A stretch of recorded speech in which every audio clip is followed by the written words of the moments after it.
মুম্বাইয়ের মাঝগাঁও ডক অনেক বছর আগে বম্বে ডাক নামে পরিণত ছিল।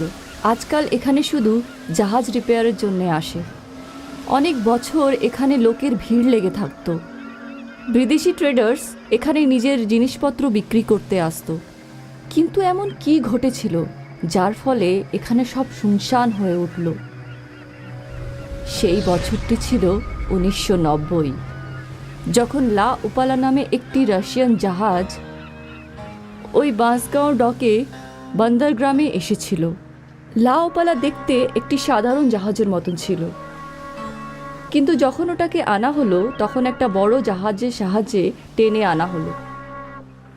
লা উপালাকে সারানোর জন্যে আনা হয়েছিল। স্যার, এত বড় একটা জাহাজ আর এই অবস্থা? আমি এই জাহাজটি রাশিয়া থেকে কিনেছি। ওনাদের এই জাহাজ রাস্তা হারিয়ে ফেলেছিল আর একটা বেনামি দ্বীপে আটকে ছিল। 1 বছর পর রাশিয়ার লোকেরা এটার খবর পেয়েছিল আর এটা তাদের অধীনে নিয়ে নিল। ব্যাস, এই জাহাজটি আমি ভাঙাড়ির দামেই পেয়ে গেলাম। আবার কি, এটাকে সারিয়ে ফেলতে পারলেই মালামাল। ঠিক আছে স্যার, আমি পরীক্ষা করে দেখছি। মেকানিক জাহাজের ভেতরে গেল আর জাহাজটিকে ভালো করে পরীক্ষা করতে লাগলো। কিছুক্ষণ পর ও ওনারের কাছে ফিরে এলো। স্যার, বিশেষ কিছু সমস্যা নেই, শুধু সাধারণ কিছু রিপেয়ারের দরকার আর পেন্টিং করার প্রয়োজন। খুব ভালো, এই নাও অ্যাডভান্স, কাজ শুরু করে দাও।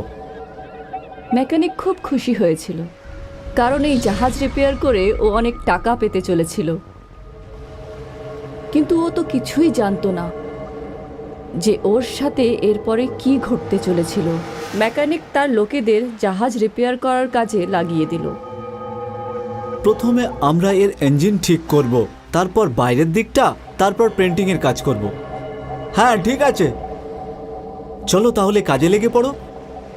মেকানিক আর তার কাজের ছেলেরা জাহাজের ভেতরে গেল আর খুব ভালো করে ইঞ্জিনের সমস্যাগুলো দেখতে লাগলো।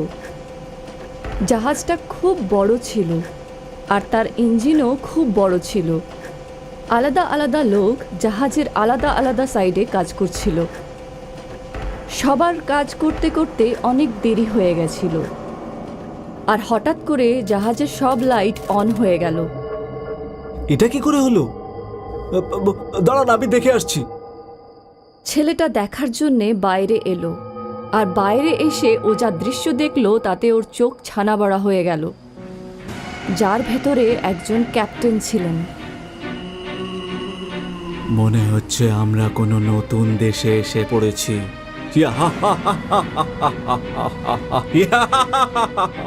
ছেলেটি দৌড়াতে দৌড়াতে ভেতরে চলে এলো। ওখানে ওখানে ওখানে ভূত আছে। কি? হ্যাঁ, ক্যাপ্টেন আর ওর লোকজন। কি আজে বাজে বকছো? দেশি মদ খেয়ে এসছো নাকি? দাঁড়াও, আমি গিয়ে দেখে আসছি। না না না, আপনি বাইরে যাবেন না। মেকানিক তার কাজের লোকের কথা শুনল না আর জাহাজের বাইরে চলে গেল। আর বাইরে দৃশ্য দেখার মাত্রই ওর চোখ বড় বড় হয়ে উঠল। আর এবার ক্যাপ্টেন ভূত ওকে দেখে ফেলল। আমাদের শিপে মনে হচ্ছে কেউ আছে, ধরো ওকে। আদেশ শুনতেই বাকি ভূত মেকানিকের দিকে এগোতে লাগলো। মেকানিক বুঝতেই পারছিল না ও কি করবে। তারপর মেকানিকের লোকজন ওকে টেনে ইঞ্জিন কামরায় নিয়ে গেল। আমি বলেছিলাম না। কিন্তু এটা কিভাবে হতে পারে? সবাই খুব চিন্তিত হয়ে উঠল। হঠাৎ করে জাহাজের ইঞ্জিন চলতে শুরু করলো। আরে এটা কি হচ্ছে? ইঞ্জিন চলতে শুরু করেছে। মনে হচ্ছে ওই ক্যাপ্টেন ভূত এটাকে চালাচ্ছে। কিন্তু এবার আমরা কি করব? এখান থেকে কিভাবে বাইরে বেরোবো? মেকানিক আর তার ছেলেরা এটা নিয়ে ভাবতে শুরু করলো। আর ওরা হঠাৎ করে দরজা ধাক্কার খুব জোরে আওয়াজ পেল। লাইট অন অফ হচ্ছিল আর সবাই খুব ভয় পেয়ে উঠল। আর হঠাৎ করে ওই 4 জনের সামনে ভূত এসে হাজির হলো। আমাদের আমাদের ছেড়ে দাও। আমরা তোমাদের কি করেছি? আমার জাহাজে বিনা অনুমতিতে ঢুকে আমাকে জিজ্ঞাসা করছো যে তোমরা কি অন্যায় করেছো? আমাদের আমাদের মাফ করে দিন। কিন্তু ওই ভূতগুলো ওদের একটা কথাও শুনল না। ওই 4 জনের শরীর কেটে টুকরো টুকরো করে ফেলল।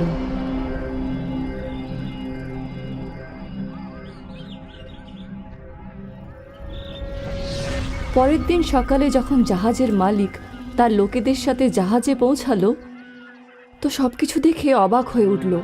উনি বুঝতে পারছিলেন না যে রাত্রে কি হয়েছিল। মালিক চিন্তায় পড়ে গেল, এইসব আসলে কেন ঘটল। তারপর উনি ওনার এক চাকরকে ডাকলেন। শোনো, আজ রাতে তুমি এই জায়গাটা পাহারা দেবে, কিন্তু মনে রাখবে তুমি কোনো মতেই এখানে আসবে না। দূরে বন্দর থেকেই জাহাজের ওপর নজর রাখবে, আর কাল সকালে তুমি আমাকে সব খুলে বলবে। ঠিক আছে কর্তা।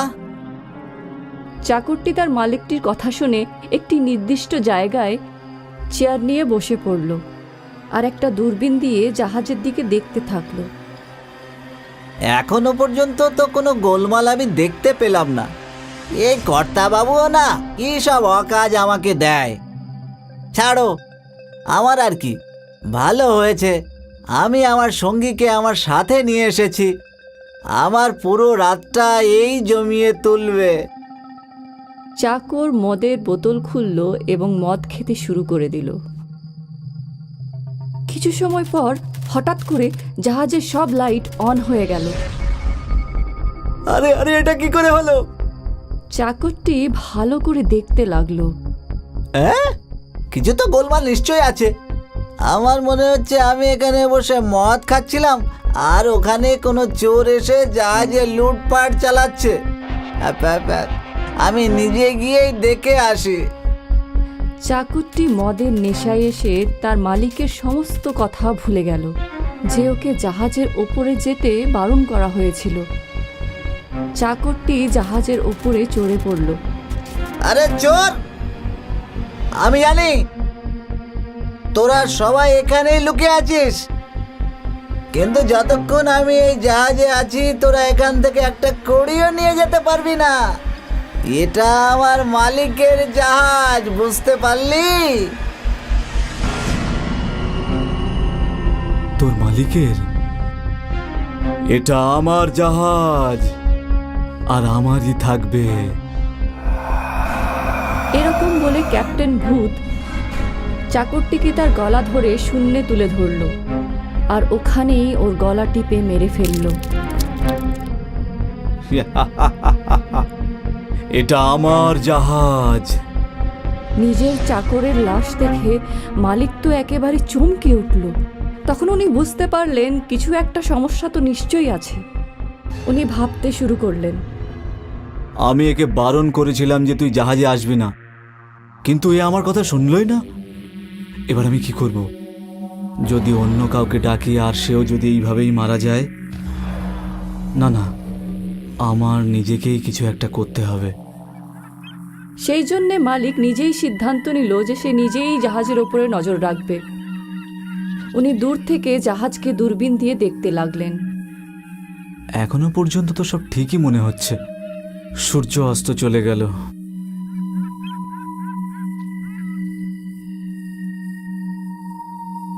আর হঠাৎ করে জাহাজের সব আলো জ্বলে উঠল। এটা কি? মালিক দূরবীন দিয়ে সবকিছু দেখলো, তো জাহাজের ওপরে কিছু লোক দেখতে পেলেন। এরা কারা? উনি আরো ভালো করে দেখতেই অবাক হয়ে উঠলেন যে ওরা কেউ মানুষ ছিল না, ওরা সবাই ভূত ছিল, যারা সবাই খুব জোরে জোরে হাসছিল। মালিক বুঝতে পেরে গেলেন যে সবার মৃত্যু কেন ঘটেছিল। পরের দিন সকালে মালিক একটা তান্ত্রিক বাবাকে ডাকলেন। তান্ত্রিক বাবা জাহাজের ওপরে বসে পূজা করতে লাগলেন। ওম ব্লীম প্লীম ভূত প্রত্যঙ্গায়ং নমঃ। ওই তান্ত্রিক সূর্য ডোবার পর পর্যন্তই ওখানে ছিলেন, আর মালিক দূর থেকে দূরবীনের সাহায্যে সবকিছু দেখতে লাগলেন।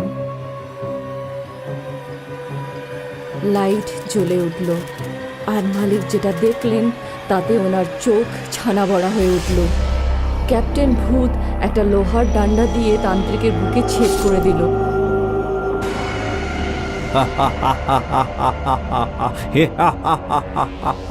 মালিক তার লোকেদের ভালোভাবে সতর্ক করে দিল যে তারা যেন ওই জাহাজের আশেপাশে না যায়। আর উনি ভাবতে লাগলেন যে এই জাহাজের হাত থেকে কিভাবে রেহাই পাওয়া যায়। উনি আবার রাশিয়ায় ফোন করলেন। কিন্তু তারা আবার এই জাহাজটিকে ফেরত নিতে রাজি হলেন না। প্রতিদিন কেউ না কেউ এই জাহাজের ভূতের হাতে মারা যেতেন। সবাই খুব চিন্তিত ছিলেন যে এই জাহাজের হাত থেকে কিভাবে রেহাই পাওয়া যায়, কিন্তু কারোর মাথায় কোনো রকমই বুদ্ধি এলো না। আস্তে আস্তে সবাই এই জাহাজের ব্যাপারে জানতে শুরু করলো যে মাঝগাঁও ডকে দাঁড়িয়ে থাকা জাহাজে অনেক ভূত থাকে। আর আস্তে আস্তে ওখানকার লোকেরা মাঝগাঁও ডক ছেড়ে দিতে বাধ্য হলো। আর সেই জন্যেই মাঝগাঁও বন্দর কোনো এক সময় ভীষণ ব্যস্ত বন্দর ছিল, যেটা একটা হন্টেড শিপের কারণে শ্মশানে পরিণত হয়ে গেল। আজ পর্যন্ত সূর্য ডোবার পরেও মাঝগাঁও ডকের আশেপাশে কোনো লোক থাকে না।